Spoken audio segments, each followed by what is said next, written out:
I'm not making any excuses, but I will tell you this. If they want to look at some more emails of one of my staffers, by all means, go ahead. No matter how good the election result, if you are a criminal, if you run afoul of the system, if you have obstructed justice, the system grinds you down. We commend the FBI for reopening the case because no one is above the law. Director Comey made a grave mistake, and I think he needs to try to correct that. Last week, they're ordering up their inaugural ball gowns, and this week, the Clinton campaign is in the worst communication crisis. In some ways, the enthusiasm kind of jacked up this weekend.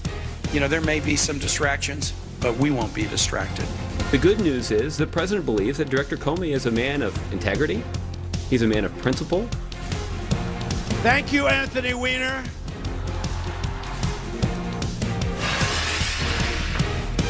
Live from New York City, it's 1 week before the final voting. Welcome aboard, folks. This is Fox & Friends, your #1 cable news show in America.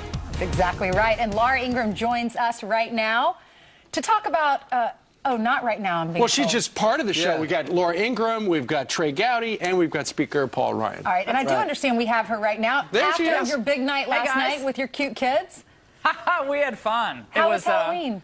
Oh, it was great. We had Darth Vader and another character whose name I can't remember from like the recent Star Wars. There we are.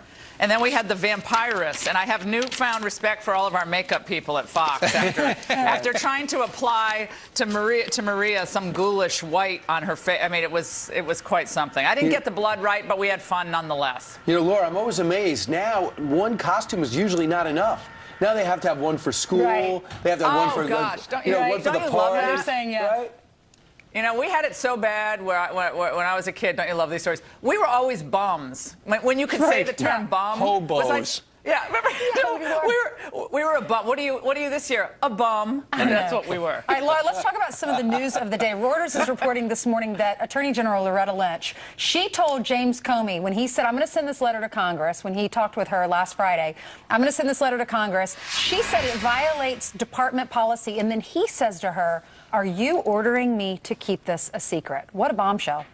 Yeah, it certainly is. And first of all, everyone should understand the policy is guidance. These are guidelines. And the guidelines instruct that you shouldn't be timing your investigation to affect the outcome of the election. Now, anyone who thinks that Comey is out there calculating when to release information to affect the outcome of the election, then what was he doing when he did his press conference to say that there was no reasonable prosecutor could find grounds for an indictment on a crime? So all of this is just ridiculous. It's guidelines. And that's why President Obama came out yesterday and said that he has faith in Comey's integrity, and he didn't find that he was trying to affect the election, which was very interesting. Didn't get enough coverage about how Obama did praise Jim Comey. Very interesting. I loved it. At least you're staying consistent, unlike every other Democrat out there. And if you look at what Donald Trump said, he said, listen, I don't agree with what he said in July. I thank him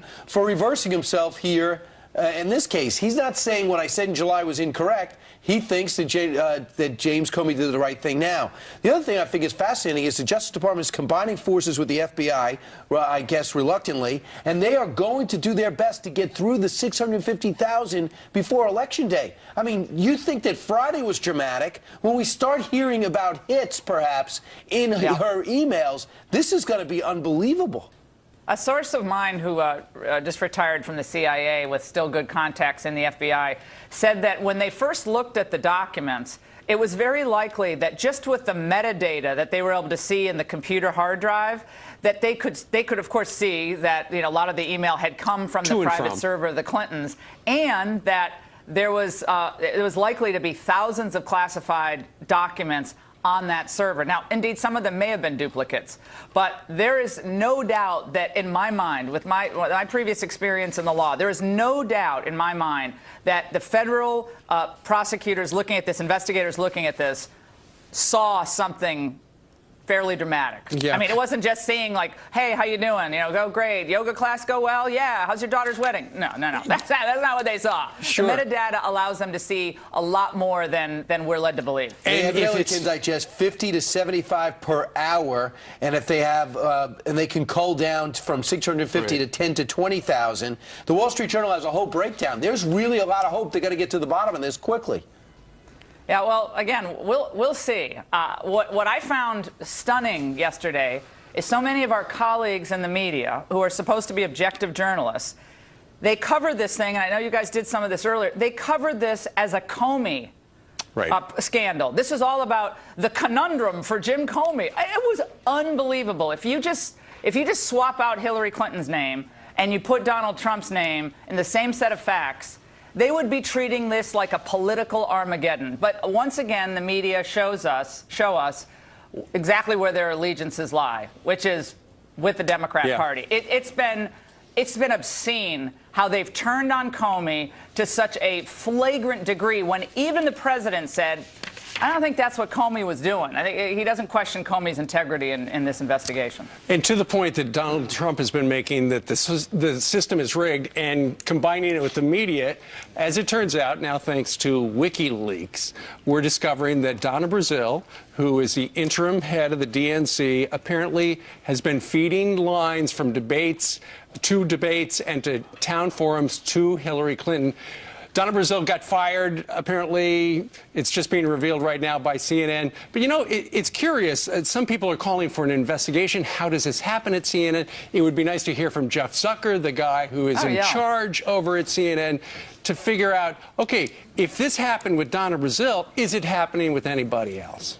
Well, this confirms what many of us have believed for some time, that networks like CNN have ceased being again, an arbiter of objective truths, to the extent they ever were. And they are essentially operating as Hillary super PACs. Yeah. That's what happened with Brazile. I mean, she answered Megyn Kelly. When Megyn Kelly asked her that question, she got all indignant. You know, how dare you ask a question about this? I'm a Christian, and I know what it's like to be persecuted. Please. Yeah, and she said similar thing. She gave the big stiff arm to Bret Baier. And when Bret Baier asked her the same question, she started calling him Boo-Boo. I didn't understand that, but he became Boo-Boo in that interview. Boo-Boo Bear. Yeah, Boo-Boo. Yeah. Oh, I get it. Okay, see, I'm a little slow. Hello. Yeah, a little slow with the yogi references. So she just put it off. And then the rest of the people in the media just like, oh, Donna, isn't she wonderful? Now, Donna Brazile, I do like Donna Brazile. You can't help but like Donna Brazile. But this is ridiculous. I mean, there should be a full-fledged investigation at CNN for the fact that they apparently have questions floating around that can be emailed from one to the next. Let me ask you this, Laura. I'm going to give you a hypothetical that you could really embrace. What if Ted Cruz found out that Donald Trump was getting the questions ahead of time? Do you think, even though we're in the backstretch, do you think for a second there wouldn't be a press conference in Texas talking about how Reince Priebus set up Donald Trump? Oh, yeah. The double standards here are just huge. But Bernie has no pride, I guess. He doesn't want to stand up for the people that followed him around the country. Donald Trump says he would get the electric chair if Reince Priebus were giving him the questions. Yeah, well, I think Bernie Sanders is going around the country talking about how all the billionaires are out there for Trump. I'm like, what? All the billionaires are for Hillary. What are you talking about? Billionaires hate Trump. If you watch mainstream media this morning, they're not really talking about the Hillary Clinton email thing. They're saying there's no case there. They're talking about how Donald Trump is linked to Russia. But if you look at the New York Times this morning, we were all looking at this. That story, there's a story that says the FBI sees no clear link linking Donald Trump to Russia. But you won't find that article on the front page, Laura. Oh, what a shock. You will find it. What page number?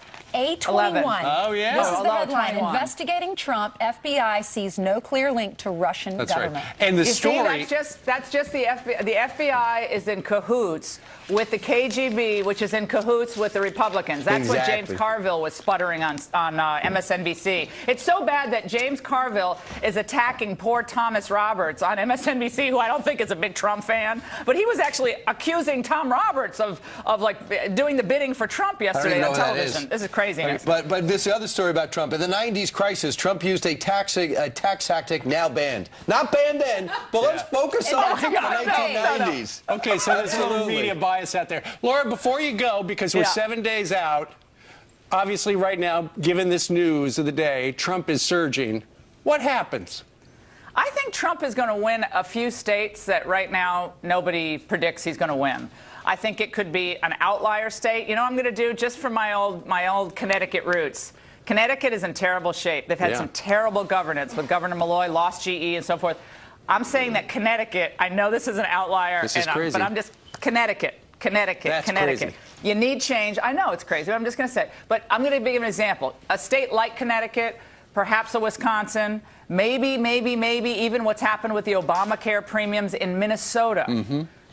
I think there's going to be one or two states, maybe not none of those three, but one or two states which people really haven't gotten a lot of focus are going to go for Trump. Does he win? If that happens, yes. And I think Trump in the end can win this, but he has to play this. He has to play this KGB scandal right. If Donald Trump wins, the first thing you're going to hear is from the Democrats is this thing is rigged, and the electoral process is flawed, and the Russians have stolen our voting machines. Yes, that's going to that will be the next day's headline.